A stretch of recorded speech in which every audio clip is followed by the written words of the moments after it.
Siapa nih yang masih belum move on dari 14 Februari kemarin? Kita nggak bahas Valentine-nya, tapi pemilunya ya. Dimana juga pastinya banyak sekali selebriti tanah air yang juga mencalonkan diri nih sebagai calon legislatif. Termasuk juga Bedu yang katanya ini sempat menjual rumahnya. Kemarin kan untuk melunasi hutang. Terus sebagian juga diakomodasikan untuk dana kampanye. Ini juga tidak sedikit nih, jumlahnya sampai 100 juta rupiah. Itu dia. Tapi kalau misal kita lihat 100 juta rupiah bagi kita mungkin wow sekali. Tapi bagi seorang Bedu mungkin 100 juta rupiah hanya hal-hal yang biasa saja gitu ya. Tapi balik lagi, mungkin kita juga lihat di luar sana juga ada beberapa caleg yang mungkin nyalek terus tiba-tiba dapat urutan yang tidak tinggi terus kemudian stres. Nah itu yang jangan sampai terjadi. Tapi kalau Bedu mungkin 100 juta rupiah bagi dia mungkin hanya jajan seminggu saja mungkin. Itu dia. Tapi kayaknya Bedu nggak kapok karena memang dijadikan strategi untuk ke depan lagi nih untuk lebih baik lagi. Nah kita akan lihat selengkapnya seperti apa ya. Ini dia untuk Anda. Here we go. Tenar sebagai artis besar, tak menjamin seorang bintang bisa melenggang dengan mudah ke Senayan. Potret sederet artis ikut kontestasi politik dalam pemilu 2024 menghadirkan beragam cerita.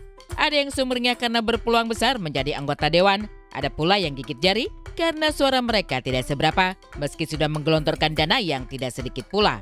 Komedian Bedu adalah salah satu yang benar-benar menjajal dunia baru. Sebagai pelawak, aksinya memecah tawa tak perlu diragukan lagi. Tapi sebagai politisi, nasib Bedu diuji lewat hasil perhitungan suara. Satu hal, kebesaran nama dan pundi-pundi uang di mana Bedu menggelontorkan dana hampir 100 juta rupiah yang diambil dari sisa jual rumah, bukan jaminan dirinya bisa jadi anggota dewan. Akhirnya keluar juga pribadi buat bikin APK karena ternyata APK itu pengaruh ya. Orang untuk mengingat kita siapa yang mau dipilih nih masuk ke pelosok-pelosok, ke gang-gang, perumahan dengan beda-beda yang cukup bisa menempuh, ya kita bisa menjadi dikenal. Orang ingat kembali, oh Bedu nyalek toh gitu. Mungkin budgetnya berapa sih, San? Pokoknya aku total sih udah aku itu sama busukan-busukannya nggak nyampe, cuma 100 jutaan kurang lebih. Aku emang jual rumah dulu, ya kan, jual rumah dulu. Terus kemudian jual rumah kan bukan untuk kebutuhan caleg. Nah kemudian ada hasil kelebihan dari jual rumah ya, kayaknya aku pakai untuk ya udahlah bantu-bantu proses kampanye aku. Meneguhkan niat untuk mengabdi pada rakyat, Bedu tak berharap banyak. Menakar peluang sang komedian, Bedu pasrah dengan hasilnya. Pun jika tidak lolos ke Senayan, Bedu menilai perjalanan di tahun politik sekarang sebagai pembelajaran.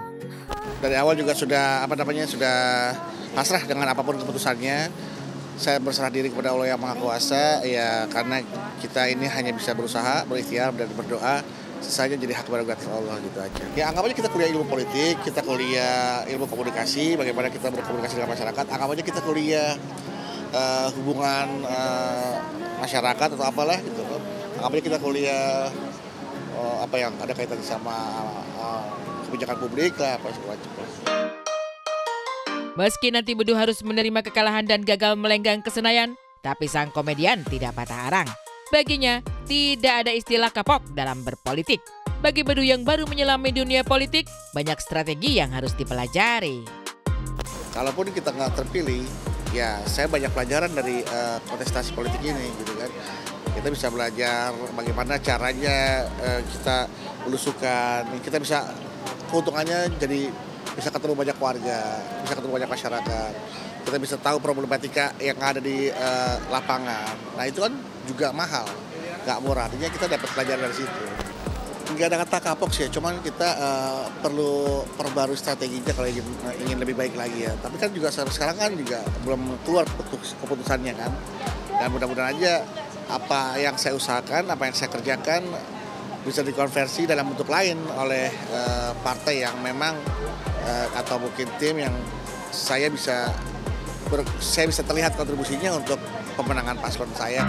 Se-prepare-nya masih ada yang lebih tidak prepare, yaitu Komeng ya. Spontan itu langsung banyak sekali suaranya ya. Tapi justru itu yang menjadi keberhasilan dia juga ya. Jadi mungkin bisa mencontoh dia kalau memang mau bermain politik itu ya. Jangan sampai kalau misalnya Anda melakukan semuanya, memberikan semuanya, nanti malah nggak balik modal seperti itu Bu ya. Jangan sampai terjadi. Yang ada kecewa ya.